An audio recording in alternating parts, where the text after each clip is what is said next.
তিনি হচ্ছেন আল বাসির, সর্বদ্রষ্টা, সব দেখেন। যেটা বলছিলাম প্রিয় হাজিরিন, তাফসীরের কিতাবের মধ্যে আসছে নবীদের মধ্যে একজন নবী ছিলেন, ওনার নাম হলো হযরত ইউনূস নবী। কোন নবী? সমুদ্র পথে চলতেছিলেন, চলতে চলতে চলতে চলতে ওনার বিধি যারা ছিল নৌকা থেকে ধাক্কা দিয়ে ওনাকে ফেলে দেয়। নৌকা থেকে ধাক্কা দিয়ে যখন ফেলে দেয়, সমুদ্রের বিশাল একটা মাছ এসে ওনাকে গিলে ফেলে। সুবহানাল্লাহ বলেন।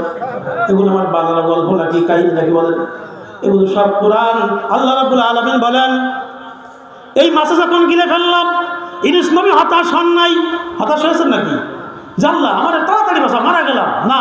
কারণ কি? উনি জানেন আল মুমিন আমার রব, উনি আমাকে নিরাপত্তা দান করবেন। যেরকম সুবহানাল্লাহ, কোনো ধরনের কি বলে হতাশা হন নাই। উনি কি করলেন?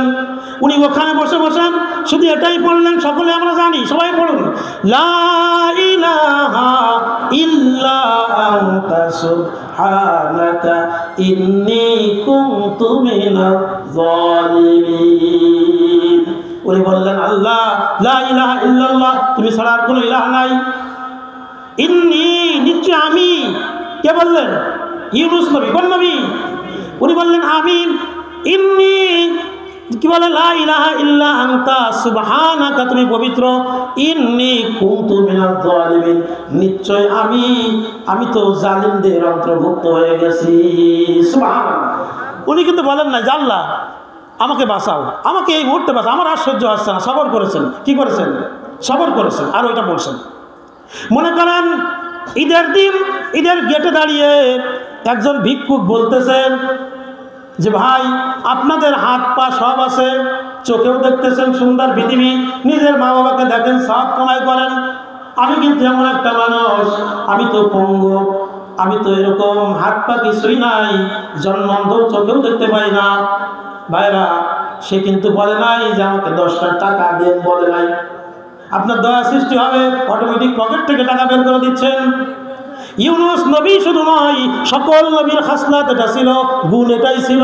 তারা ডাইরেক্ট ওইভাবে বলেননি। তিনি শুধু বলেছেন, আল্লাহ আমি জালিমদের অন্তর্ভুক্ত হয়ে গেছি। রব্বে কারীমের দয়া সৃষ্টি হয়ে গেল।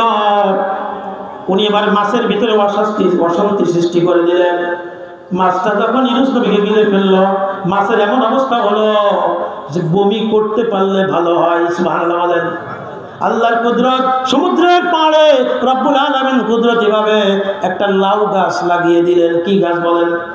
দেখবেন অন্যান্য সকল গাছের থেকে লাউ গাছে পোকা একটু কম ধরে তুলনামূলক।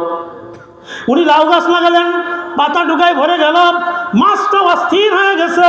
ইউনূস নবীকে বের করতে পারলেই ভালো হয়। সমুদ্রের পাড়ে যে বমি করে দিলেন। হযরত ইউনূস আলাইহিস সালাম লাউয়ের ডুগার উপরে পড়লেন। সুবহানাল্লাহ বলতে পারেন না? কি কুদরত রব্বে কারীমের দেখেন। যখনই ওই পাতার পরে পড়লেন, গায়ের মধ্যে কোনো মাছি মশা কিছুই লাগে না, কারণ মশা মাছি তো ওখানে আসে না। শরীরটা মাছের পেটে থাকার কারণে নরম হয়ে গেছে। আল্লাহ তাআলা সুস্থতা দান করলেন, এরপরে নিজ দেশে তাকে ফিরাইয়া দিলেন। সুবহানাল্লাহ। শুধু ইউনূস আলাইহিস সালাম নাই, আইয়ুব আলাইহিস সালাম এমন রোগের মধ্যে ভুগলেন, শরীরের মধ্যে পচন ধরে গেছে, ঘাও হয়ে গেছে, পোকা লেগে গেছে। সমুদ্র মিবিরা কি বলে, ওনার স্ত্রীরা চলে গেছে। উনি এখন একা, অধৈর্য হন নাই।